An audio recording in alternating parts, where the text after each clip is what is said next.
नमस्कार, मैं हूं आपके साथ अभिषेक पुंडी। जुलाई अगस्त 2024 से पड़ोसी देश बांग्लादेश जलना शुरू हुआ था और आज दिसंबर 2025 में हम हैं, तब भी बांग्लादेश लगातार जल रहा है। उस दौरान के बाद से जब शेख हसीना को बांग्लादेश से भगाया गया, छात्रों के नाम पर आंदोलन किया गया, छात्रों को मोहरा बनाया गया, मोहम्मद यूनुस को अमेरिका के द्वारा गद्दी पर बैठाया गया, कुर्सी पर बैठाया गया, उसके बाद से शायद ही कोई दिन ऐसा गया हो जिस दिन बांग्लादेश ना जला हो। पहले वो सरकार के खिलाफ जल रहा था, फिर उसने हिंदुओं को टारगेट किया, अल्पसंख्यकों को टारगेट किया, लगातार उन्हें मारने की लगातार खबरें आती रही। लेकिन मोहम्मद यूनुस का भी बयान आया कि हिंदुओं को ये कहना छोड़ना होगा कि हम हिंदू हैं। उसके बाद उन पर शायद हमले ना हो, एक इंटरव्यू में उन्होंने ये बात कही थी। लेकिन अब एक बार फिर से जैसे ही बांग्लादेश में चुनावों की घोषणा हुई, 11 दिसंबर को चुनावों का ऐलान किया गया और ये चुनाव हालांकि अगले साल फरवरी मार्च में चुनाव होने हैं, और 12 दिसंबर को एक छात्र नेता जो उभर कर आए थे जब शेख हसीना को देश से भगाया गया था, उस्मान हादी, 12 दिसंबर को जब वो चुनाव प्रचार करने के लिए निकले थे तो दो अज्ञात बंदूकधारी आते हैं और उन्हें गोली मारकर चले जाते हैं।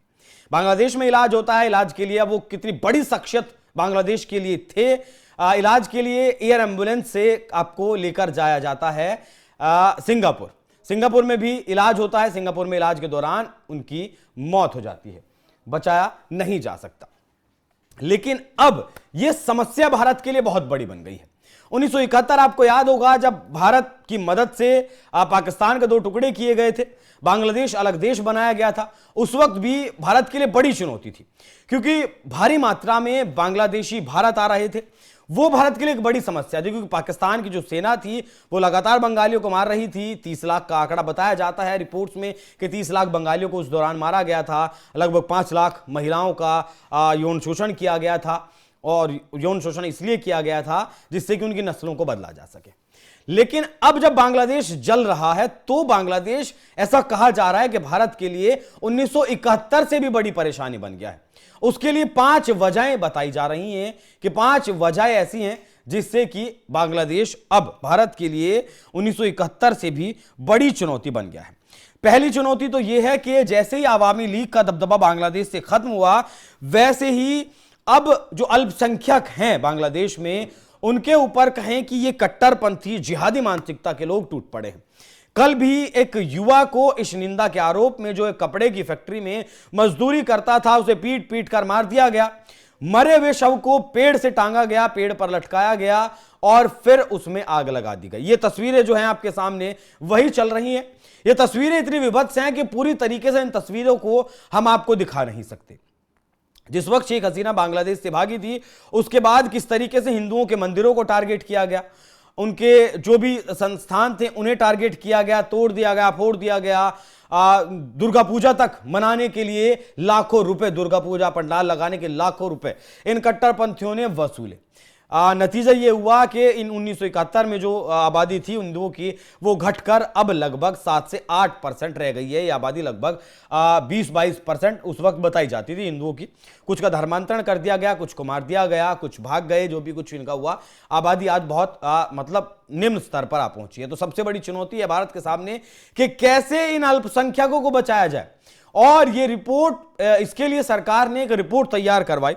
इस रिपोर्ट को तैयार करने वाले जो नेता हैं, मतलब संसदीय समिति की ये रिपोर्ट थी, उसमें कहा ये सारा कुछ दिया गया है। और इसमें आपका जो सांसद हैं, कांग्रेसी सांसद शशि थरूर भी इसमें शामिल थे। वो पूरी समिति थी, उसने इस रिपोर्ट को तैयार किया है। रिपोर्ट के मुताबिक अगर भारत इस समय खुद को फिर से स्थापित करने में नाकाम रहता है तो ढाका में युद्ध की वजह से नहीं, अप्रासंगिक होने की से रणनीतिक जगह खोने का खतरा है।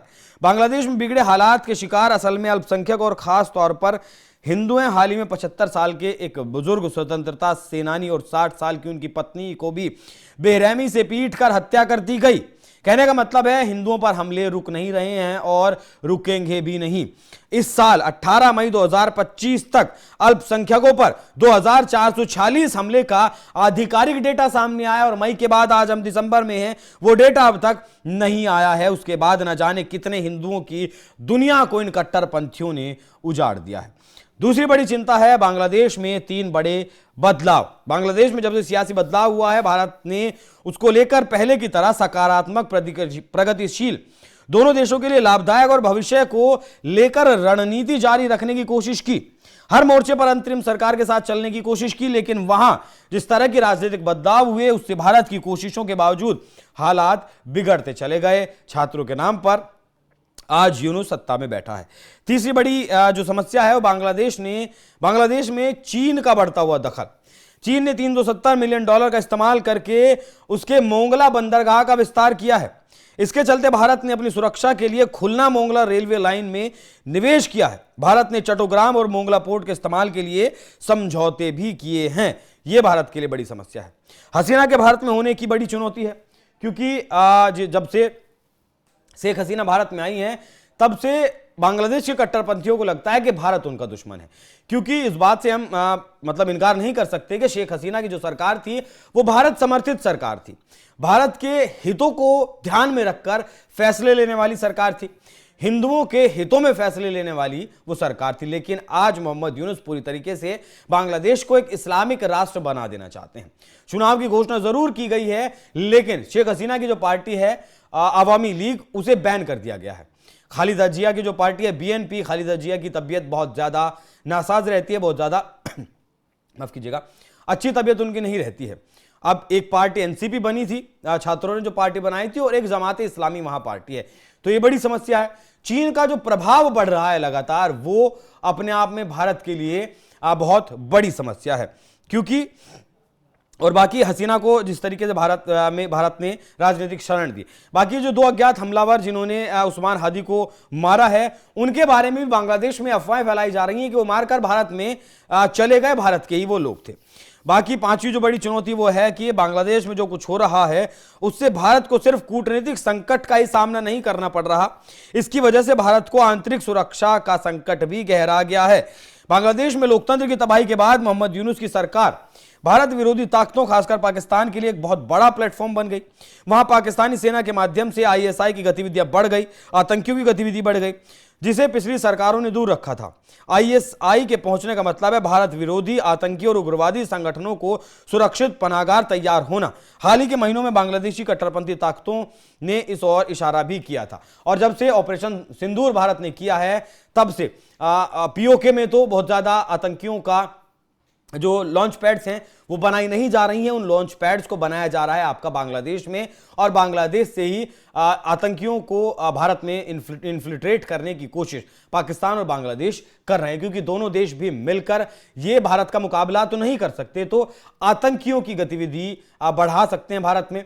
प्रॉक्सी ये जो वॉर्स हैं इसे लड़ सकते हैं, क्योंकि अभी भी थोड़ा सा हिस्सा बंगाल की साइड में बांग्लादेश से लगा हुआ ऐसा बचा है जिस पर फेंसिंग नहीं हो पाई, हालांकि बहुत तेजी के साथ वहां काम चल रहा है। तो बांग्लादेश जिस तरीके से जल रहा है उसके साथ साथ भारत के लिए बांग्लादेश का जलना एक बहुत बड़ी चुनौती है, क्योंकि लगभग 4,4200 किलोमीटर की सीमा साझा करता है। पूरा बांग्लादेश भारत से घिरा हुआ है, और इन साहब ने जिनकी हत्या की गई है 22 दिसंबर को, इन्होंने सोशल मीडिया फेसबुक पर एक पोस्ट किया था, जिसमें भारत ये वो सोशल मीडिया का पोस्ट है जिसमें भारत के पूर्वोत्तर राज्यों के साथ साथ उड़ीसा, असम, बिहार के कुछ राज्यों को भी बांग्लादेश का इन्होंने हिस्सा बताया था, और ग्रेटर बांग्लादेश उसे बताने की कोशिश की थी। हालांकि उसी दिन उसका असैसिनेशन कर दिया गया। तो खैर वो एक अलग कहानी है, लेकिन जलते हुए बांग्लादेश में भारत के लिए बड़ी परेशानी है, भारत के लिए बड़ी चुनौती। अब देखना होगा कि भारत सरकार इन चुनौतियों से कैसे निपटती है। बाकी आप लोग इस विषय पर क्या सोचते हैं, कमेंट बॉक्स में अपनी राय जरूर बताइएगा। नमस्कार।